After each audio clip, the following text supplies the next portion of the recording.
Przede wszystkim, aby je prawidłowo rozwiązać, trzeba pamiętać o tak zwanej kolejności wykonywania działań.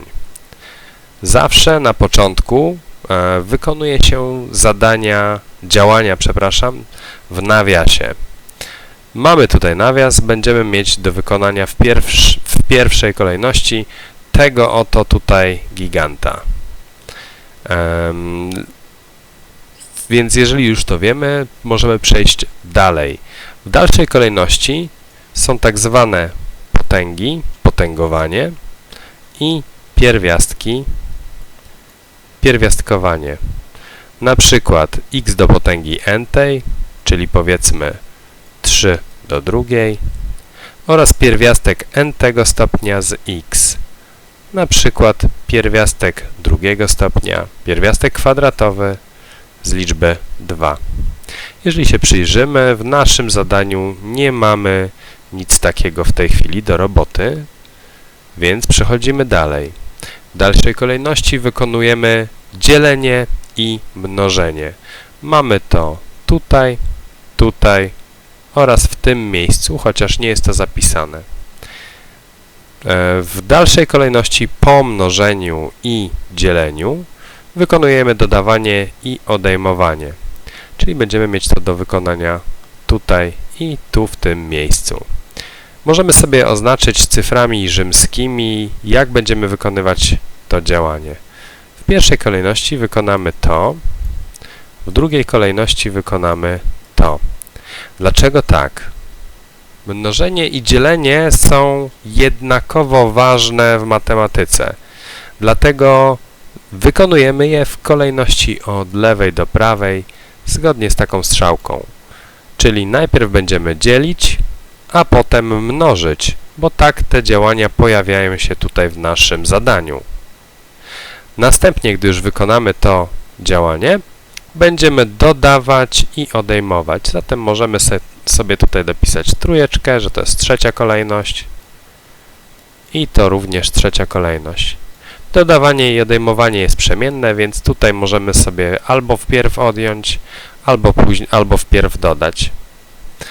I na samym końcu, w związku z tym, że to było całe działanie w nawiasie, będziemy mnożyć razy 6. I tutaj dopiszemy sobie czwóreczkę.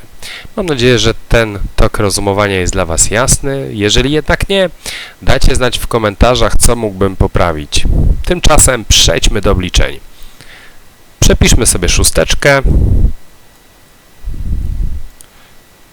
Teraz przepiszmy dwójkę, z nią też nic jeszcze nie możemy zrobić, ona jest w trzeciej kolejności. Natomiast teraz wykonajmy dzielenie. 21 podzielone na 7 to 3. Dopiszmy dalszą część zadania. Zamknijmy nawias, równa się. W tym momencie musimy przejść do drugiej części naszego działania, czyli mnożenie wykonać wewnątrz tego nawiasu. Tu będziemy mnożyć. Szóstkę znów przepisujemy, ona jest w ostatniej kolejności. Dwójkę przepisujemy, plus 9 minus 5. Teraz możemy sobie tutaj dodawać lub odejmować w dowolnej kolejności. Możemy sobie od 9 odjąć 5, a potem dodać 2, lub wpierw dodać 2 do 9, a potem odjąć 5.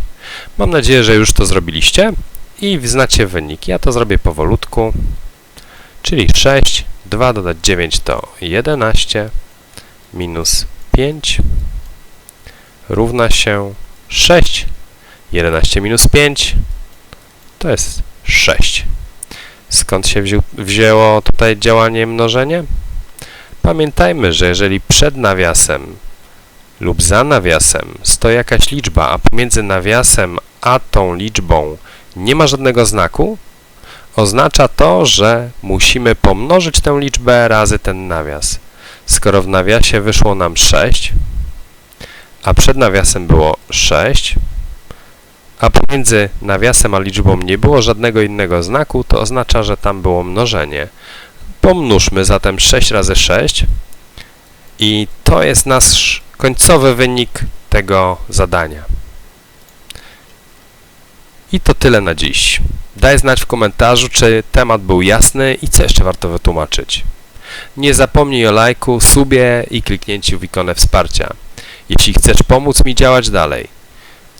Dzięki, że byłeś. Trzymaj się i do zobaczenia następnym razem.